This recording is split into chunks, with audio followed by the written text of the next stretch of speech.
You are a member of the International Scientific Council at South Tyrol State University. Could you elaborate on the development of South Tyrol State University during the period of your cooperation? What does the university need to focus on in order to move forward?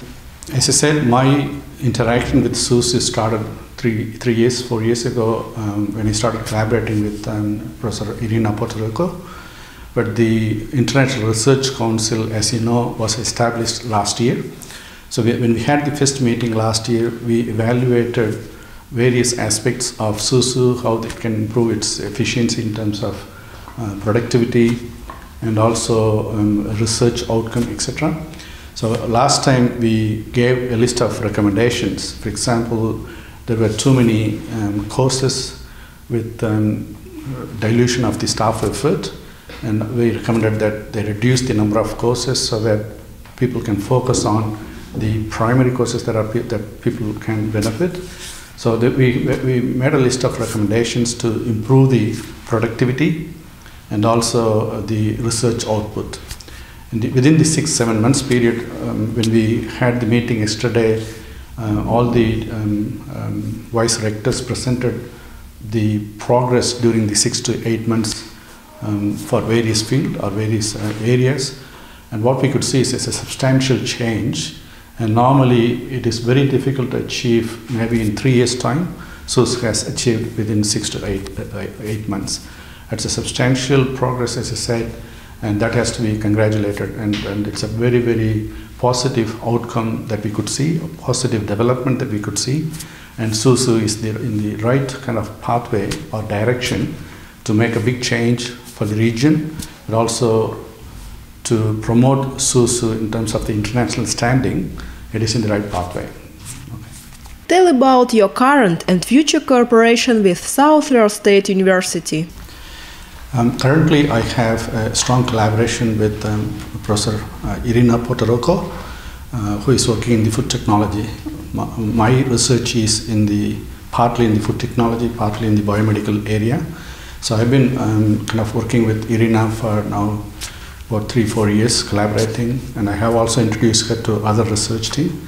So as far as the research collaboration is concerned, my work involves primarily in using ultrasound for food technology, and this is mainly to improve the quality of the food and the nutritional value of the food. And we can use the ultrasound, for example, to change the functional properties of proteins, dairy systems, milk, everything. So, and also delivering nutritional compounds through food matrix. For example, you can make a nutritional emulsion, and that you can deliver it through yogurt, which can be used for elder people and also children, which will improve the nutritional value of the product. And that's where my research collaboration is with SUSU. How does the international scientific community view South Tyrol State University? How can the university attract international researchers for cooperation? Okay, as I said, currently SUSU is kind of doing quite a lot of improvements in terms of improving its international standing. For example, international ranking, good quality publications, staff, student mobility, all those aspects are in the right direction. But it is a time-consuming process. You cannot make changes within, say, for example, a year. And it is a kind of a continuing effort. In our opinion, so for example, at the university that I'm working in, we normally have a 10-year strategy that we want, say, for example, if we want to achieve the top 50 in terms of global ranking, then we look at all the strategies that is necessary within this 10 years period, what we want to achieve. And that's what I think the SUSU is now currently doing. They have identified all the strategy pathways to achieve the outcome that they want to achieve in 5 years' time and 10 years' time. So from the International Research Council point of view, what SUSU is now doing is a great thing, and it is in the right direction. The efforts and strategies are in place. All the senior staff or the management staff, rectors and vice rectors, they're all cooperating and working together. So it is a really, really positive aspect of this particular collaboration. And what will happen is in 2 to 5 years' time, there will be the community will see the outcome of this thing. And another thing that I want to mention is it is a competitive world. Like SUSU, every university, not only in Russia but also globally, they are all competing for higher level places. But I think, in my opinion, SUSU has very strong capability in materials area, for example, in computer science, IT, and also in the food technology part. They have lots amount of capability, and if they can put more effort into and focused effort into these areas, then they can be the top or leading university in the region, in Russia, but also globally. You conduct research in the field of sonar chemistry, which is often called green chemistry. Why is it important to study sonar chemistry, and what are its implications for the modern world? As I said, normally any chemical reaction that you do without adding external chemicals or without generating chemical waste, that's called green chemistry. So in our system, as I said, when the ultrasound interacts with liquids, it generates radicals on its own from water, which means without adding external chemicals, we drive the chemical reaction. And that's why we call that green chemistry, because you are not polluting the environment, you are not adding any external chemicals, which means you are saving chemicals, and also during the process you do not generate a waste chemical which will affect the environment. So because of these two aspects, no chemicals added, no chemicals released, that's why we call that green chemistry. One of the simple thing that you can think of is when we talk, we communicate between us using sound waves. So when the sound waves are beyond our hearing, that's called ultrasound. And ultrasound can be used, for example, to generate chemical reactions. That's what sonar chemistry is. So in this case, simply the interaction of the ultrasonic wave with some liquid generates chemical reactions, which means you do not have to add external chemicals.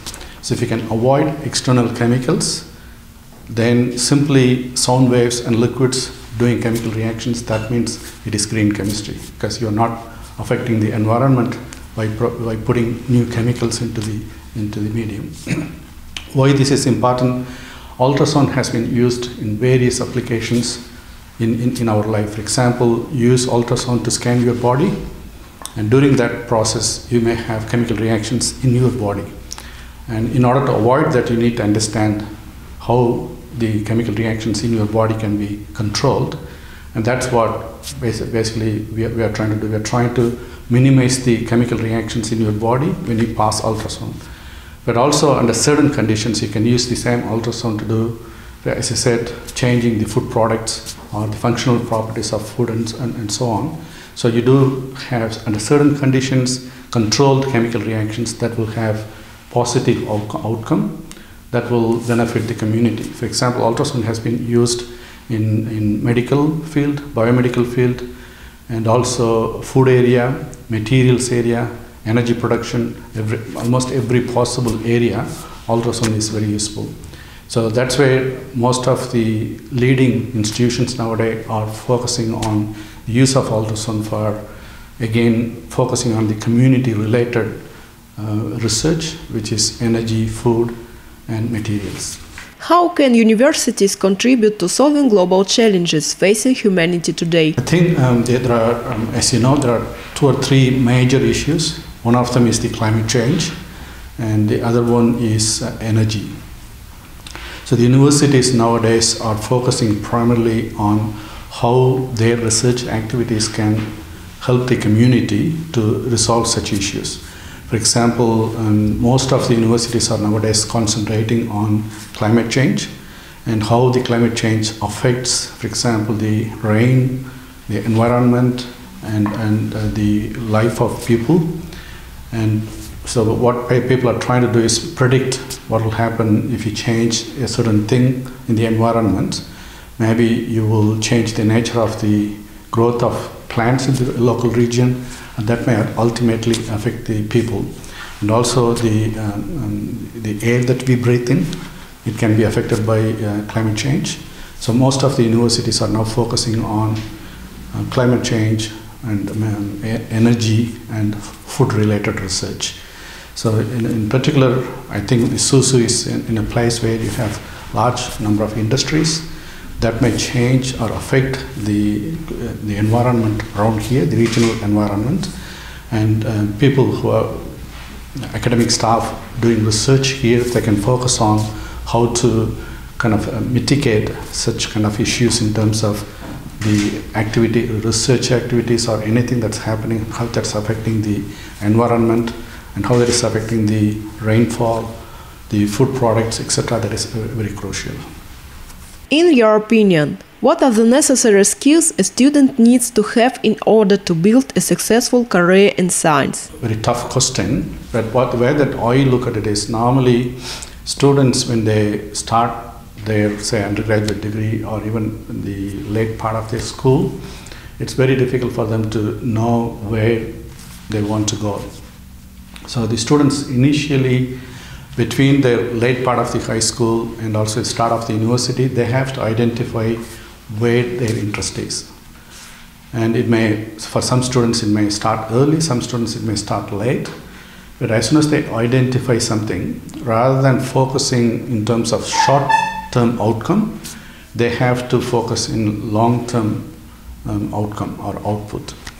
So if they say that, okay, I'm going to be a scientist, or I'm going to be an engineer, or I'm going to be purely an academic researcher or an industrialist, that's where they have to make that decision. And then the main thing that, from my point of view, the kind of criteria for success is persistence and constant effort and hard work. Whatever they want to achieve, they have to be persistent. There will be lots of hurdles coming through in their way. Sometimes things may not work the way that they want, but they have to be persistent. And also, as I said, hard work always pays off. And trying to make use of the facilities and opportunities. Opportunities will always come. And rather than ignoring some opportunities, take every opportunity and then try the maximum possible way to achieve what you want to achieve.